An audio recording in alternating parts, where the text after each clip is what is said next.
Lundi 20 mai, avec l'aide de 5 remorqueurs, il a enfin rejoint les quais du port de Baltimore.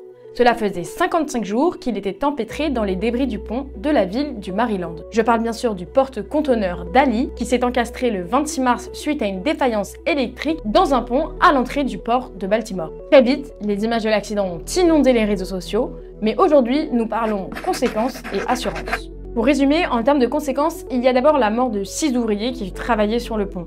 Ensuite, il y a l'effondrement du pont sur 2,6 km et donc l'arrêt d'une infrastructure autoroutière essentielle dans les chaînes d'approvisionnement. Et surtout la fermeture du canal maritime d'accès à Baltimore qui n'a rouvert que très progressivement et qui a quand même bloqué 7 navires pendant un peu plus d'un mois. Le Dali a bien sûr aussi été impacté, il sera prochainement transporté dans un chantier naval à Norfolk où les dégâts seront estimés.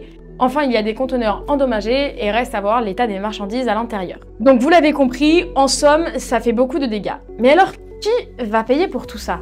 Pour la réparation du pont, la décision est déjà prise. Normalement, Joe Biden s'est engagé officiellement à couvrir tous les frais de réparation du pont qui ne seraient pas pris par l'assurance. Et du côté du bateau, là pour le coup, les questions persistent. Selon Françoise Fouchier-Mat, spécialiste dans l'assurance maritime, il va s'agir d'un des plus importants dossiers d'assurance de l'histoire récente du transport maritime. De très nombreuses réclamations pourront être reçues par l'armateur et engageront très sûrement sa responsabilité civile. Alors pour se protéger, Grace Ocean, propriétaire du Dali, a déjà déposé une requête conformément à la loi américaine du Titanic. La responsabilité de l'armateur dans l'accident devrait être limitée. Les dédommagements à payer pourraient être plafonnés à 2% des dégâts.